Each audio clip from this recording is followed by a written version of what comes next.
कोई भी इस धर्म में चलने वाले को परास्त नहीं कर सकता। ये बात ध्यान से समझ लीजिए। जैसे कोई बहुत बड़ा तांत्रिक है और वो भूतों को वश में करने वाला है और तुम्हारे ऊपर भूत लगा दे, तंत्र के द्वारा मारण मूठ या कोई शाप या किसी तरह का अमंगल, ध्यान दीजिए, ये इस धर्म की बड़ी महिमा है। यदि आप भगवद आश्रित हैं, नाम जप कर रहे हैं, तो ना माया का कपट चलेगा, ना किसी का तंत्र तुम्हारे ऊपर चलेगा, ना किसी का कोई मारण मंत्र चलेगा, ना कोई भूतावेश तुम पर आविष्टित कर सकता है, ना किसी भी तरह की कोई विष आदि की। यदि आप सच्चे हृदय से भगवान की शरण में हो तो तुम्हारे ऊपर विष का भी प्रभाव खवाया जाएगा, विष वो हो जाएगा स्वास्थ्यवर्धक अमृत। गरल सुधा, गोस्वामी जी कह रहे, रिपु करहि मिताई, गोपद सिंधु अनल शीतलाई। जो भगवान का आश्रित जन होता है उसको विष भी अमृत हो जाता है। अगर उससे दुश्मनी करेगा ना कोई और उसका बुरा चाहेगा, वो जितना कुप्रचार करेगा, निंदा करेगा, उतने उसका यश बढ़ेगा। अगर वो आग लगा देगा तो उसके शरीर में चंदन से भी बढ़कर शीतलता का काम आग करेगी। जो भगवद आश्रित है, श्री हरिराम व्यास जी ने भी प्यारी जू के चरणों के आश्रित जनों को पुष्ट करने के लिए बताया कि राधा प्यारी के चरणारविंद शीतल सुखदाई, कोटि चंद मंद करत नख विद जुन्हाई। श्री राधा प्यारी के चरणारविंद शीतल सुखदाई। शाप ताप रोग शोक दारुण दुखारी, लाल इष्ट दुष्ट दलन कुंज भवन चारी। हमारी गोरी भोरी प्रियाजू के गोरे चरणारविंद का जिसने आश्रय ले लिया है, शरणागति ले ली है और राधा राधा नाम जप करता है, तो किसी भी ऋषि का साप उस पर लागू नहीं होगा। हरिराम व्यास जी कह रहे ये विशाखा सखी के अवतार है, कह रहे शाप कोई लागू नहीं होगा उसके ऊपर। ताप दैहिक दैविक भौतिक ताप उसका स्पर्श नहीं कर सकता। कोई भी पाप उसे अपने अधीन नहीं कर सकता। किसी का भी तंत्र मंत्र उसके ऊपर लागू नहीं हो सकता, क्योंकि ये चरणारविंद लालजू के भी इष्ट है और ये चरणारविंद दुष्टों की दुष्टता का दलन करने वाले और हृदय में प्रेम प्रकाशित करने वाले हैं। कोई भी भयानक से भयानक रोग तुम्हारे शरीर पर हो सकता है, पर वो तुम्हें अधीन नहीं कर पाएगा। शाप ताप रोग शोक, बड़ी से बड़ी हानि होने पर भी तुम्हें शोक स्पर्श नहीं करेगा। प्यारी जू के चरणों का जिसने आश्रय ले लिया है, ये ऐसा परम धर्म है कि इसके आश्रित को कोई भी तंत्र मंत्र मूठ मारण भूत प्रेत पिशाच पिशाचनी कोई भी नहीं स्पर्श नहीं कर सकता। ध्यान रखना। हां, अपना कल्याण कराने के लिए सामने आ सकता है, क्योंकि नाम जापक ही सबके कल्याण का सामर्थ्य भाव रख सकता। जो निरंतर नाम जप करता है उसमें सब सामर्थ्य आ जाती है। एक बार भाई जी से हनुमान प्रसाद पोद्दार जी समुद्र के किनारे बैठे नाम जप कर रहे थे, तो देखा एक सफेद पोशाक पहने हुए पाग बांधे हुए पारसी वेशभूषा में सामने खड़े हैं। भाई जी ने सदाचार के कारण कहा, बाबूजी क्यों खड़े हो, बैठ जाइए। तो उनका आप बोले तो मेरे में सामर्थ्य है आपसे बात करने की, डरना नहीं आप। भाई जी ने कहा मैं क्यों डरूंगा, आप कोई भयावह थोड़ी लग रहे हैं। बोले लग नहीं रहा, लेकिन भयावह हूं, मैं प्रेत हूं। भाई जी को कोई बात नहीं। जो भगवत भजन में ये सब कई जगह ऐसा घटना में गंगा किनारे जैसे श्मशान है, ऐसा नहीं कि प्रेत योनि नहीं होती, होती है, पर वो प्रभाव नहीं दिखा सकती। ऐसे प्रत्यक्ष देखा है। भाई जी ने कहा कि तो आप हमारे पास क्यों आए हो? बोले अपना उद्धार कराने के लिए। मुझे गीता कंठस्थ है, बहुत से शास्त्र कंठस्थ हैं, पर कुछ ऐसी मेरे से गलतियां हो गई जिनके परिणाम रूप मुझे प्रेत योनि प्राप्त हुई है। फिर मुझे आंतरिक संकेत हुआ है कि आप हमारा कल्याण कर सकते हो। भाई जी ने कहा तो बड़े आश्चर्य की बात है कि आपको गीता कंठस्थ है और फिर आप प्रेत योनि में, गीता के एक श्लोक बोल दे तो प्रेत तो मुक्त हो जाता है। बोले मुझे से कुछ ऐसे भयानक अपराध हो गए, जैसे गुरुद्रोह है, वैष्णव अपराध, ये बड़े भयानक अपराध होते हैं। जब किसी का पतन होना होता है तो माया यही खेल खिलवाती है, क्योंकि और सब पाप है वो दरस परस अगनाश, गुरुजनों के संतों के दर्शनों से ही नष्ट हो जाते हैं। लेकिन संत द्रोह, नाम जापक, वैष्णव द्रोह, गुरु अवज्ञा, गुरुद्रोह, ये भयानक अपराध होते हैं, इनसे दुर्गति हो जाती है। तो अपना कल्याण करने के लिए कोई ऐसा भले नहीं तो किसी भी भक्त के सामने, भगवद आश्रित नाम जापक के सामने किसी का चेटक नहीं चलता है। मथुरा दास जी की भक्ति का प्रभाव, हजारों लोग अनुयायी, हजारों लोग शिष्य बन गए। तो अब वो तांत्रिक था, तंत्र मंत्र का उसे बहुत ज्ञान था। श्री मथुरा दास जी जिस नगर में रहते थे वहां वो जाकर अपना नाटक शुरू किया।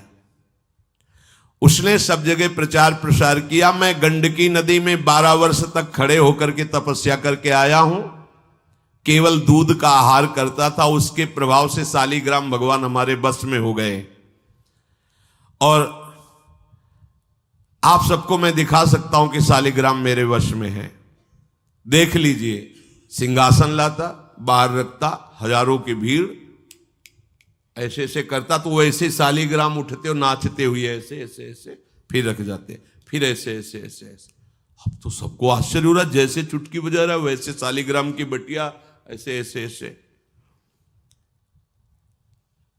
लोग, भीड़ कटने लगी, क्योंकि अब जैसे राधा राधा कहो, कोई जंतुर नहीं है, कोई भस्म नहीं है, कोई वादा नहीं है, तो फिर कम वहां तो दिखाई दे रहा ना ऐसे, देखो ये सब तो लगता है ना कि हाँ। अब हमसे पूछो कि हमारे मन में क्या चल रहा है, हमें नहीं पता है। हमें ये देखना है कि हमारे प्रिया जी के मन में क्या चल रहा है। मन मन की रुचि जानिने, मुझे अपनी लाडली की मन की जान के उनकी परिचर्या में रहना है कि तुम्हारे मन की जान के तुम्हारी परिचर्या में रहना है। हाँ, तुम यदि मन से ऊपर उठना चाहते तो हमारी बात मान लो, मन को अधीन करके, और मन के अधीश्वर भगवान में तुम्हारा प्रेम हो जाए, तुम्हारा जीवन कृतार्थ हो जाए। अब वहां नाम नंद नंदन का भजन पद्धति, तो जो कमजोर लोग थे उन्होंने कहा कि आज तक कोई चमत्कार तो दिखाया नहीं मथुरा दास जी ने। देखो ये हैं संत, 12 वर्ष से दूध पी के गंडकी नदी, 12 मिनट भी नहीं खड़ा होगा कभी। अब भेंट जो जितनी चढ़ाएगा उतने उसके दुख नष्ट होंगे। अरे भैया वहां तो रुपया सब समेटता, फिर दूसरे मोहल्ले में, पूरे गांव में अब तो जय जयकार, शालिग्राम भगवान को नचा। कोई सेवा की सामग्री लेने गए थे मथुरा दास जी की श्रीअंग सेवा में जो रहते थे संत जन, उन्होंने देखा, वो आए, बोले महाराज एक बड़ा चमत्कारी महात्मा आया, वो कह रहा 12 वर्ष से हम दूध पीकर गंडकी नदी में, वो वैसे ऐसे करता है तो साल। तो बोले भैया भक्त तो हो ही नहीं सकता, भक्त भला भगवान को अपना प्रदर्शन क्यों बनाएगा, और उसके बदले में भेंट लेकर के, ये तो नाटक है भैया। वो देखे भी नहीं थे, बोले ये तो नाटक है, कोई संत ऐसा नहीं कर सकता, कोई भक्त ऐसा, कोई संप्रदायाचार्य से दीक्षित वैष्णव मार्ग में चलने वाला, ये तो अपराध है। तो उनका महाराज जी तो हजारों लोग वहां प्रभावित हो रहे, अच्छा है भगवान उस रूप में। बोले नहीं महाराज, फिर सत्य मार्ग के प्रकाशित करने के लिए आप यहां विराजमान, अगर उसका कपट पाखंड चला तो हजारों लोग धोखे में हो जाएंगे, चलो आप एक बार उसके सामने। तो उनका कि यदि हम उसके सामने गए तो उसका सब ये दुकान बंद हो जाएगा।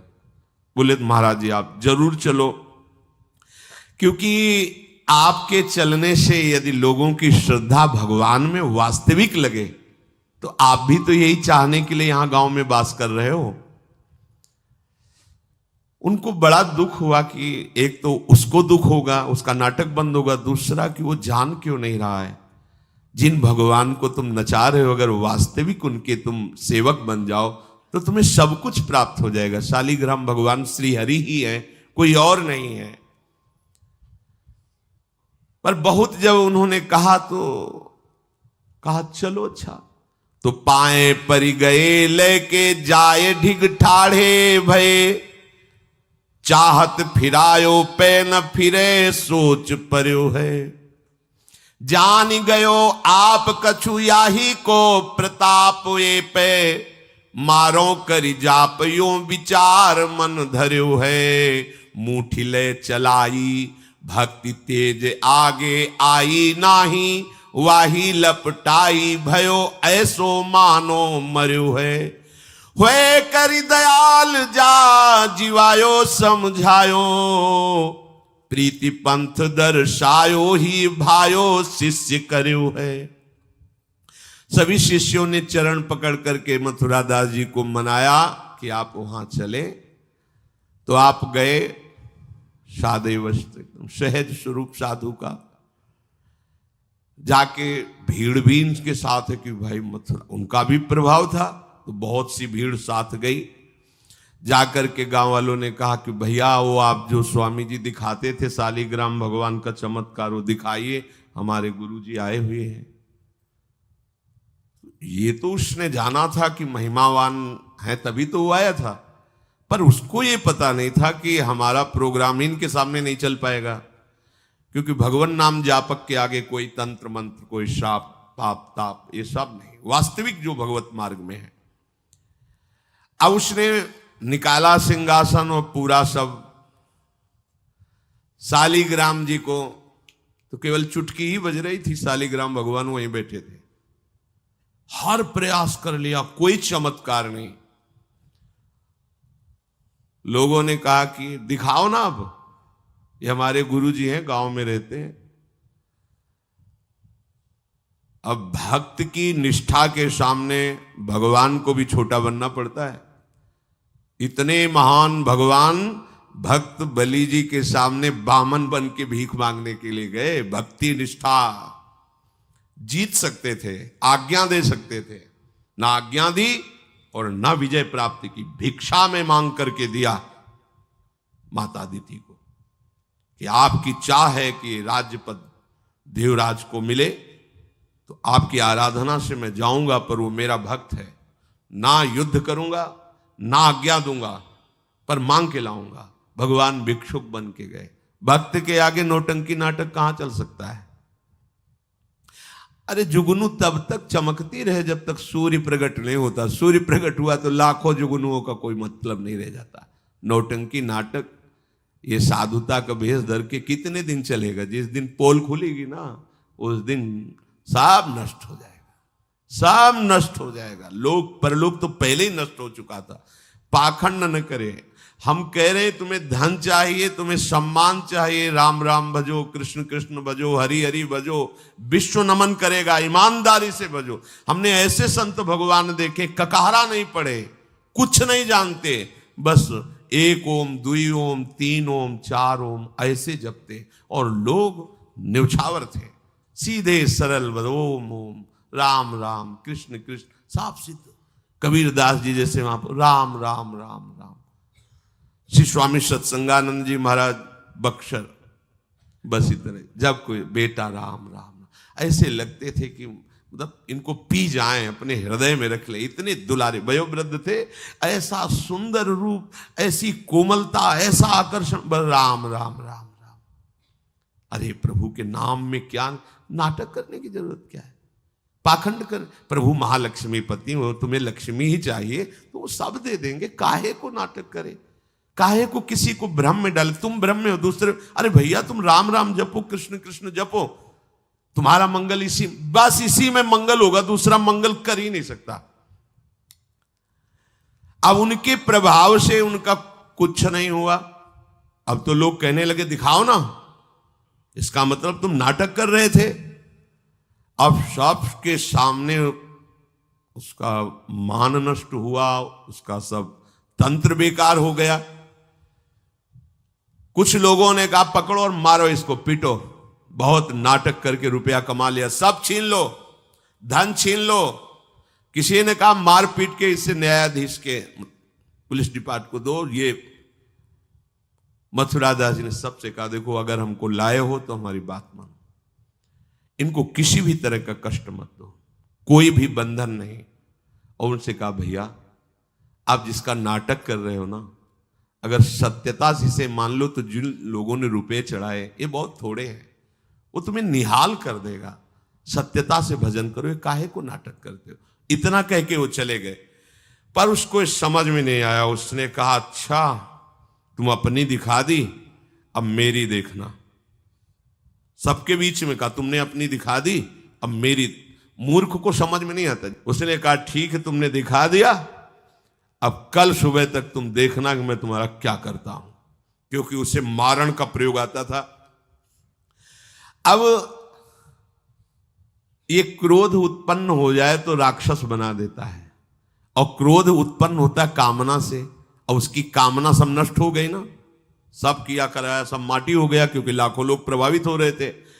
अब वो क्रोध के वशीभूत होकर तामसी जप करने लगा। तामसी जप होता है विनाशकारी। अपवित्र सिद्धियां उसके पास थी। पवित्र सिद्धियां भी होती है जो दूसरों का मंगल करती है, अपवित्र सिद्धियां होती है जो दूसरों का नाश करती है।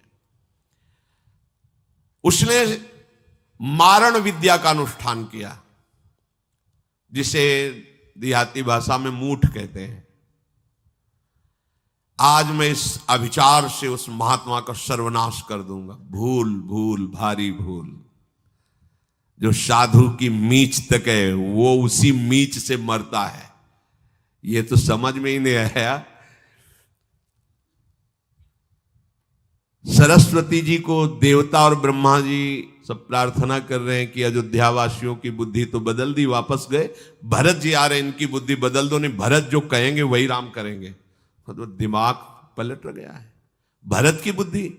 अरे प्रभु का इशारा था, इसलिए अयोध्या वासियों की बुद्धि बदल दी। भरत जी के विषय में सोचोगे भी तो नष्ट हो जाओगे। महाप्रेमी भरत के विषय में सोचना ही तुम्हारे लिए अमंगल हो जाएगा। और हम क्या, करोड़ों सरस्वती भी हो तो भरत की भाव भरी भक्ति में बाधा नहीं पहुंचा सकती। अब उसने प्रारंभ किया बैठ करके आसन में मूठ का। एक खप्पर जैसी आकृति प्रकट होती है और उसमें जाजुल्यमान तेज होता है, और वो जहां जाएगा तो जिसके पास जाना है वहीं शुरू हो जाएगा उसका खून पोकना, नीचे से शौच द्वार से मुंह से खून की उल्टी आना, उसके पहुंचते पहुंचते, और जहां पहुंची तो वो नष्ट हो जाएगा, मर जाएगा और वापस चली जाएगी। वहां जाके प्रमाण देगी कि हम काम कर रही हैं। वहां भक्तों ने देखा कि एक खप्पर में आग जलती हुई राउंड राउंड ऐसे गोला होता, तो जाके कहा मथुरा दास जी ये उसकी चलाई हुई मूठ है, तुम कुछ परेशान मत हो, यहां कुटिया की डेहरी में भी प्रवेश नहीं करेगी। अब वो आकर के मारण बस वहां घूम रहा है। मथुरा दास जी निकल के आए, हाथ जोड़ा, क्योंकि सब मंत्र सब सिद्धियां भगवान की, तो ना चाहे पवित्र हो या अपवित्र हो, तो उन्होंने कहा तुम सर्वज्ञ भगवान की ही शक्ति से संपन्न हो, तुम जानती हो कि हमारा कोई अपराध है क्या? अगर अपराध है तो हम बाहर निकल के आते हैं, आप हमें नष्ट कर दो। यदि अपराध नहीं है तो जिसके द्वारा किया गया उसको दंड दो। तुरंत मूठ वापस हुई, कोई मंत्र वंत्र नहीं पड़ा, तुरंत वो मारण वापस हुआ। उधर शुरू हो गया उसका खून, नीचे से ऊपर से, जैसा इनके जैसे काशी नरेश को जब पौंड्रक राजा के साथ भगवान ने उद्धार किया तो उसके लड़के का नाम था सुदक्षिण। वो पंडितों से विला बोला, ऐसा मारण प्रयोग कर सकते हो कि द्वारिका को मैं द्वारिकाधीश नष्ट कर दे। मंत्र में ताकत होती, पर उनको ये पता नहीं था जिससे मंत्र प्रकट हुए भला उन पर कैसे प्रभाव चले। उन्होंने कहा हाँ, तो उनका भारी दक्षिणा देंगे। तो काशी में अनुष्ठान शुरू हो गया और प्रकट हुई कृत्या। ऐसा नहीं, मंत्रों में ताकत होती है। पर भगवान शिव ने प्रकट होकर कहा था कि जो ब्राह्मण भक्त नहीं है, जो ऋषि भक्त नहीं, उसी पर ये मारण का प्रयोग काम करेगा, अन्यथा नहीं। तो भगवान का नाम ही नमो ब्रह्मणे देवाय गो ब्राह्मण हिताय च। अब मारण कृत्यारूप रखकर द्वारिका को जलाने के लिए गई। द्वारिकावासी भागे, भगवान से कहा, भगवान ने सुदर्शन जी को आज्ञा किया करो हिसाब। भगाते हुए कृत्या को ले गई तो कृत्या ने पहले उन ब्राह्मणों को मारा, सुदक्षिण को मारा, फिर सुदर्शन ने कृत्या को नष्ट किया और पूरी काशी में आग लगा दी। ये भागवत में वर्णन है। भगवत भक्त या प्रभु के ऊपर कोई मारण चलेगा क्या? वो मारण उसी बाबा जी के पास जो नौटंकी कर रहे थे शालिग्राम के नचा, अब तो त्राहिमाम मच गया। वो संत भगवान गए, क्योंकि पता था कि बचेगा नहीं, मंत्र का प्रयोग है। गए और भगवान नाम उच्चारण किया, कृष्ण कृष्ण कृष्ण। नंद नंदन के उपासक थे और मूठ से कहा शांत हो जाओ। भक्त की आज्ञा का पालन हर मंत्र करेगा, क्योंकि मंत्राधिष्ठात्र भगवान का दास है। शांत हो गई मूठ और उनसे कहा भैया देखा, तुम्हारा ही मंत्र तुम्हारे को अभी मार देता, अब सुधर जाओ। मतलब मृत्यु दशा को प्राप्त हो गए थे। संतों के हृदय में बदला लेने की कहीं कोई वृत्ति नहीं होती। संत कभी नाराज होते हैं तो उसमें मूल देख लेना आप विचार करके। आप जब अपना अमंगल करना अपना, तब वो आपसे नाराज होंगे। अगर आप उनका कोई कष्ट, वो नाराज नहीं होंगे, वो सह जाएंगे और आपका मंगल मनाएंगे। जब आप अमंगल अपना कर, तब वो डांटते हैं। अगर आप वो ये देख ले कि आप प्रहार कर रहे हो, तो फिर वो नहीं, फिर तो तुम्हारा मंगल मनाएंगे, आप उनको मारो, कभी डांटेंगे नहीं। बड़ा कोमल चित्त संतों का होता है। संतों के हृदय को केवल संत ही जान सकते हैं।